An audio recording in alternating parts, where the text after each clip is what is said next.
लड़का जबले नहीं खेखा बाबू रे तबले लड़की नहीं खेखा लड़का जबले नहीं खे सुत तबले है लड़की नहीं खे सुत रत वीडियो कॉल पे बात होता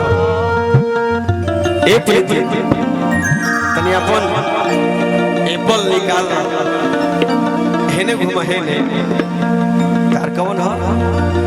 कहती है एप्पल है Vivo 29 हता हमरो बनाना है तो तोर पुरान हो गई एप्पल ले 50 ना गई अच्छा 50 ले लड़का कहता का हो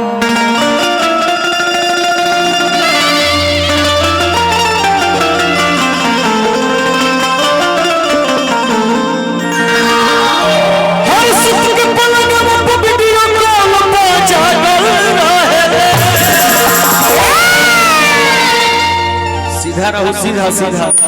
पड़ाका पड़ाका छोटा खुशी में प्रीति मना खुशी हर किसी के पलंग पे वीडियो कॉल पहुंचा ये भाई विकी भैया जब रात में वीडियो कॉल पे बात हो हम नया लड़के तो है कुछ मन हमरो कही हम अपना प्रेमिका से ज्यादा ना एक के बात कहनी जानते रखा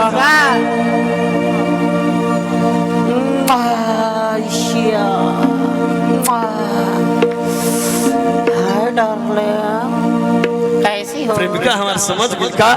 किसी के पलंग पे वीडियो कॉल पहुंचा ये को पकड़ी हाय पकड़ी ये को पकड़ी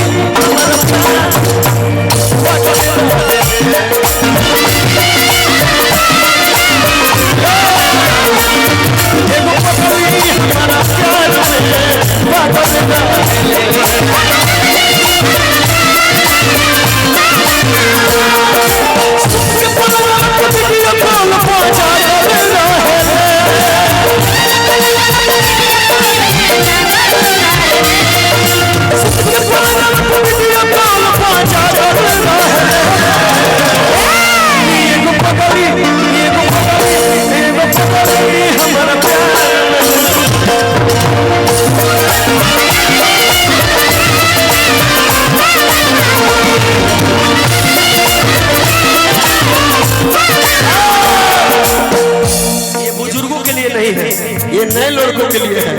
अरे आप भूल बजाएंगे कि मेरा कलेजा फट जाएगा, लेकिन मैं चाहता हूँ ये बजाइए।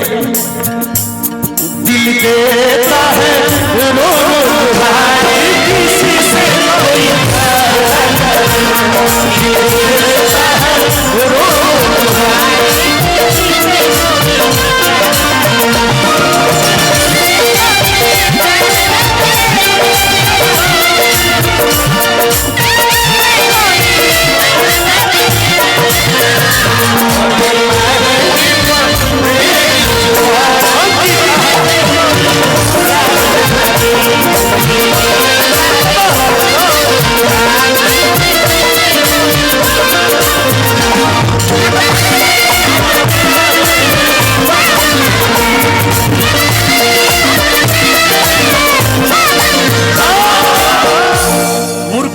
मुर्गी का जमाना खत्म हो गया, लेकिन मारो तो मेरे लिए, मारो तो इस गाने पे हर की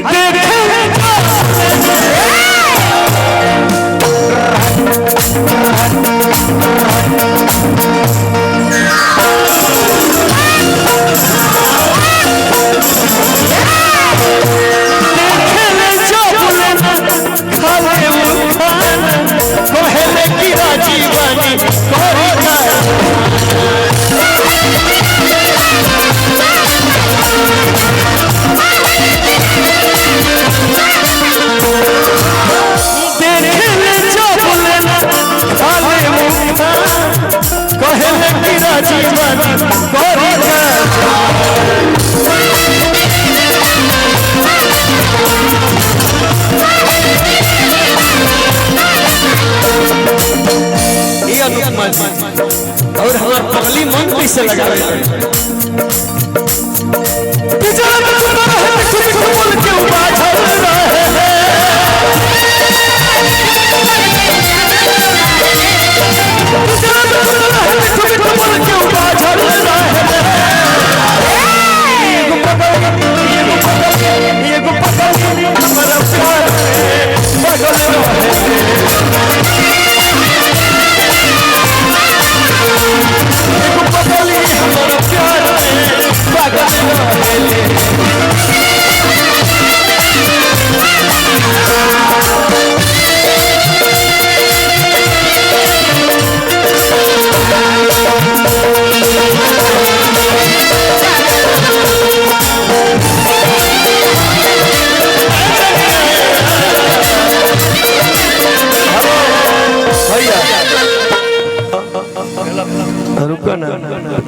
ये मेरा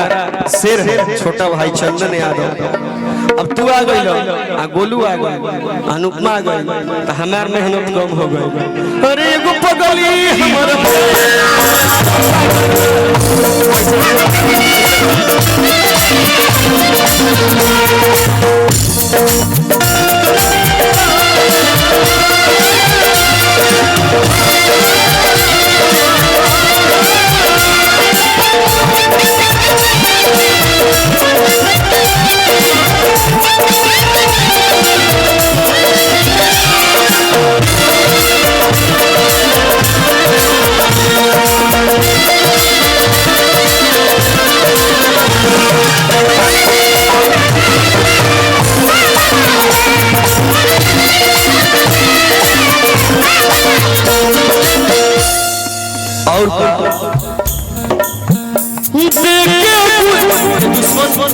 ये दो प्रेमी के बीच में ये विलेन कहाँ से आया भाई? अरे आप बीच में से हटिए, हटिए गुरुदेव, यहाँ से देखिए, ये सीन देखिए, कुछ जाने दीजिए, वो जा रहा नाश्ता पानी करेगा।